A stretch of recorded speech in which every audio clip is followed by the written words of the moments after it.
सो traders, कैसा रहा आपका दिन? मेरा ठीक ठाक सा दिन था यार। मतलब इतना कुछ खास हुआ नहीं आज। ना स्टॉक में कुछ खास हुआ, ना इंडेक्स में। ठीक है, जैसा आपने थंबनेल देखा ही होगा, क्रैश के बारे में हम बात करेंगे थोड़ी देर से। उससे पहले हम देख लेते हैं आज हुआ क्या हमारे साथ। आज देखो, मेरी एंट्री यहाँ पे सी साइड में थी। ठीक है, इस पॉइंट पे, बट एग्जैक्टली मेरे सारे पैरामीटर्स अलाइन नहीं थे, तो मैंने यहाँ पे ट्रेड नहीं किया। मैंने वेट किया। ठीक है, और मैंने पहला ट्रेड लिया था यहाँ पर पी साइड में। मैंने आपसे पहले भी बोल रखा है, जब मार्केट इन दोनों के बीच में हो तो कभी ट्रेड मत लेना। इसलिए मैंने बहुत छोटा सा ट्रेड लिया था, मतलब एक लॉट में लिया था और बहुत छोटा सा ऐसा लगाया था मैंने। ठीक है, और वो भी मेरा देखो मार्केट में डायरेक्शन में गया भी, बट प्रॉब्लम ये हुआ कि जो ऑप्शन का चार्ट था, ऑप्शन की वैल्यूज वो इंक्रीमेंट नहीं हो रही थी। उस कारण से मेरा यहाँ पे हुआ छोटा सा लॉस। तो मैं आपको लॉस दिखा देता हूँ अपना। देखो, मेरा लॉस हुआ आज 1000 रुपये का। ठीक है, जो कि बहुत कम है एज कम्पेयर टू जो मैंने प्रॉफिट्स बनाए उसके कंपैरिजन में। तो लॉसेस छोटे हों तो चलेगा। तो आज मैंने पहला ट्रेड लिया था निफ्टी में ही लिया था, पी में। देखो यहाँ पे जो मेरा छोटा सा लॉस हुआ, उसके बाद मैंने बैंक निफ्टी में लिया था सी साइड। अब बैंक निफ्टी में जो मैंने सी साइड लिया था ना, वो मैंने यहाँ पर लिया था। ठीक है, एग्जैक्टली यहाँ पे लिया था और ये मैंने डायरेक्शन में गया भी था। मुझे 40 पॉइंट्स मिल भी रहा था, बट ठीक है, मैंने क्या किया, इसको अप्रॉक्सीमेटली कॉस्ट टू कॉस्ट रख के छोड़ दिया था। ठीक है, तो देखो यहाँ पे मेरा जरा सा लॉस हुआ, मतलब 20 पॉइंट्स का लॉस है। 40 पॉइंट्स मुझे मिल रहे थे, बट स्टिल मैंने 40 पॉइंट्स के लिए काम नहीं करता मैं बैंक निफ्टी में। 100 पॉइंट्स मिनिमम, 80 टू 100 पॉइंट्स मेरा रहता ही रहता है मिनिमम, इतना तो मुझे चाहिए। तो मैंने कहा ठीक है, चलो कोई बात नहीं। 20 पॉइंट्स यहाँ गए और यहाँ मेरा एक छोटा सा 10 पॉइंट का ऐसे गया। उसके बाद मैंने बंद कर दिया।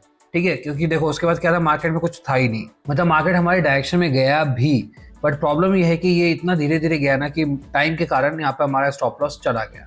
ठीक है, और टाइम हमारा सबसे बड़ा दुश्मन है। तो ये था इंडेक्स का छोटा सा लॉस। अब मैं आपको दिखा देता हूँ स्टॉक में। यार देखो, आज कुछ भी नहीं चला हमारा। मतलब स्टॉक में जो आज मैंने 2 ट्रेड दिए थे, एक रैली गियर का और एमटार टेक का। ठीक है, रैली गियर का हमारा था 225 पे। अभी तक वो 225 पे पहुंचा ही नहीं। इस पॉइंट के ऊपर था, इस पॉइंट के ऊपर अभी तक वो आया ही नहीं है। ठीक है, और इसके अलावा जो दूसरा था आज हमारा एमटार टेक, इसको मैंने बाई किया था। देखो 2322 पे मैंने खुद बाई किया था। मैंने ग्रुप पे भी डाला, जिसको करना है कर लो। एक्चुअली इसकी प्राइसिंग यहाँ पर है 2335 पे इसकी बाइंग है। एक्चुअली बाइंग इसकी यहाँ पे करनी थी, जो मैंने यहाँ पे ग्रुप पे भी डाल रखा है, राइट। बट मैंने क्यों नहीं यहाँ पे, मैंने पहले क्यों एंट्री कर लिया था, क्योंकि इस पॉइंट पे मुझे लगा था यहाँ से ऊपर जा सकता है। तो मैंने एंट्री किया और मैंने वहीं पे एग्जिट भी कर दिया। ठीक है, देखो जरा सा मेरा लॉस है यहाँ पे, कोई फर्क नहीं पड़ता। ठीक है, इतने से लॉस में मेरे को इससे उम्मीद भी नहीं कि आज ये मूव करेगा। ठीक है, बट मैं आपको एक टिप देता हूँ, ये वाला स्टॉक ना आप कल के लिए रख लेना। कल इसमें बहुत बड़ी रैली आने वाली है। अगर ये इस पॉइंट को ब्रेक कर देता है तो आप अपने वॉच लिस्ट में इसको डाल लो। 2335 के ऊपर ये एक बहुत बड़ी रैली दे सकता है अपसाइड। ठीक है, ऐसे नहीं यहाँ पे वॉल्यूम आया है, मतलब कुछ तो एक्टिविटी हुई है। आज वो कंटिन्यू नहीं हुआ है, बट कल के बहुत हाई चांसेस है। तो इसको अपने वॉच लिस्ट में रखना, मैं भी रखूंगा इसको। कल मौका मिलेगा तो इसमें हम ट्रेड जरूर करेंगे। तो ये था हमारा स्टॉक्स का और ये था हमारा इंडेक्स का। ठीक है, अब बात करते हैं कि क्रैश कहाँ पे आने वाला है। अब देखो, मैंने कल देखा था मैंने वीडियोस में, बहुत सारे लोग बात करें कि मार्केट और कितना ऊपर जाएगा और कितना ऊपर जाएगा। और मैं यहाँ पे से पॉइंट आउट करने वाला हूँ उन ज्ञानी बाबाओं को, ठीक है, जिनको आप सुनते हो। ठीक है, जो आपको लॉजिक्स बताते हैं, जो कुछ आपको फिबोनाची ड्रॉ करके बताते हैं। ठीक है, कुछ लाइव आके आपको ज्ञान देते हैं। ठीक है, मैं बस इतना बोलना चाहूँगा कि अगर आप थोड़ा लॉजिकली सोचो यहाँ पर, अभी क्रैश कमिंग, अभी देखना ये जो थंबनेल है ना, ये आपको ना 1000 लोगों के ना उस पर मिल जाएगा। क्यों? क्योंकि उनको पता है कि हमको क्या करना है, क्लिकबेट के थ्रू लोगों को अपने चैनल पे लेके आना है। मैंने भी वही ट्राई किया आज। क्रैश ऐसा कुछ भी नहीं आने वाला भाई। अभी तो FIS की एंट्री हुई है, तो क्रैश का कुछ नामो निशान नहीं है। आपको ट्रेड करना ही है तो उन ज्ञानी बाबास को बोल दो भाई, अगर आपको इतना ही पता है क्रैश आने वाला है तो प्लीज बाय कर लो आप। ठीक है, और देखो फिर क्या होता है। बट वो ऐसा नहीं करने वाला है, क्योंकि उनको सिर्फ और सिर्फ आपको वॉच अपने उस पर लेके आना है, अकाउंट पे कैसे भी करके आपको वहाँ पे सब्सक्राइब करवाना है और अपने आप को अमीर बनवाना है। मेरा काम सिर्फ इतना है कि आपको बताना कि भाई मार्केट ना सिंपल तरीके से वर्क करता है। ठीक है, इतना ज़्यादा ज्ञान डालने की ज़रूरत है नहीं। वो लोग आपको सिर्फ और सिर्फ बनाने के लिए ही कंटेंट बनाते हैं कि ऐसा हो जाएगा, यहाँ से 2 लाइन ड्रॉ कर लेते हैं, यहाँ से यहाँ तक फिबोनाची ड्रॉ कर लेते हैं, अब इसके नीचे गया तो ऊपर जाएगा, उसके नीचे गया तो नीचे आएगा। ऐसा कुछ नहीं होता भाई। सिंपल सा तरीका मैंने आपको बता रखा है। ये लाइन्स मैंने ड्रॉ किए हुए हैं। ठीक है, एग्जैक्टली ये लाइन्स आपको पता होगा, आपको लेवल्स आपको दिख रहे होंगे यहाँ पर। ठीक है, 21354 है निफ्टी का और नीचे वाला लेवल है 21320। जब तक मार्केट इसके बीच में नहीं आता, अगर आपको वाकई में प्राइस एक्शन ट्रेड करना है तो बड़े टाइम फ्रेम पे जाओ, 15 मिनट, 30 मिनट, 1 घंटे के टाइम फ्रेम पे जाओ, वहां पे ट्रेड करो। इंट्राडे में मत ट्रेड करो। अब आपको अगर यहाँ पे ट्रेड करना भी है तो मैं आपको बता देता हूँ, देखो ये जो एरिया है ना, ये बहुत इंपॉर्टेंट एरिया है।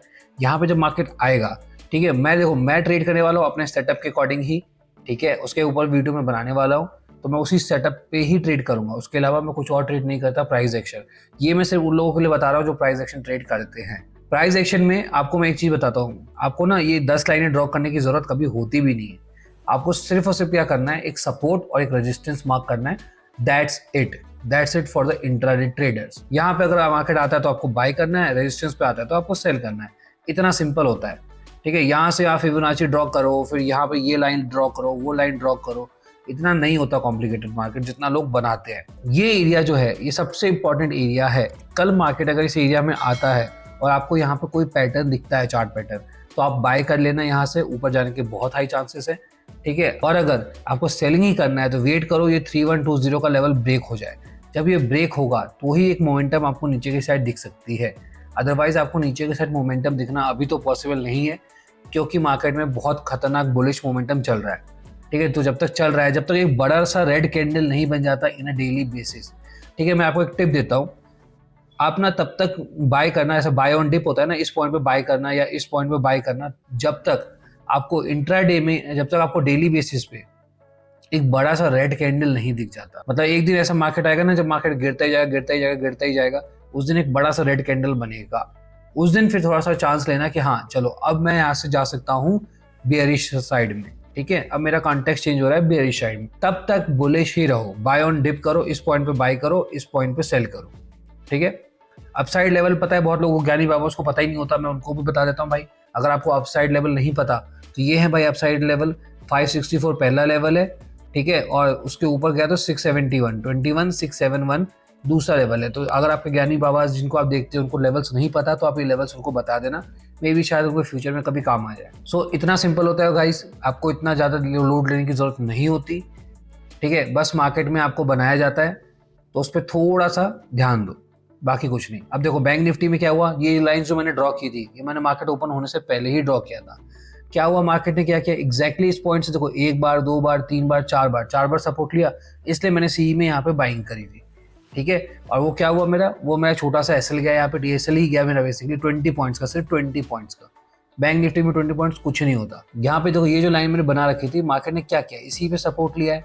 ठीक है, अभी भी इसी पे सपोर्ट लिया है ना। अब कल के लिए आपको क्या प्लानिंग करनी है, कल अगर मार्केट इसके अंदर रहता है और जब यहाँ से बाहर निकलने की कोशिश करेगा, ठीक है, और फिर एक रीटेस्ट, याद रखना बाहर निकला रीटेस्ट, तब आपको इस पॉइंट पे बाय करना है। और ये जब ऐसे जाएगा, ठीक है, यहाँ पे आपकी बाइंग होगी और ये छोटा सा आपका रहेगा एसएल और आपका टारगेट रहेगा 1:2 1:3, आप जो भी निकालना चाहो निकाल सकते हो टारगेट। ठीक है, पहला टारगेट आप ये ले लेना, दूसरा टारगेट ये है 48,441 का दूसरा टारगेट है 48,441।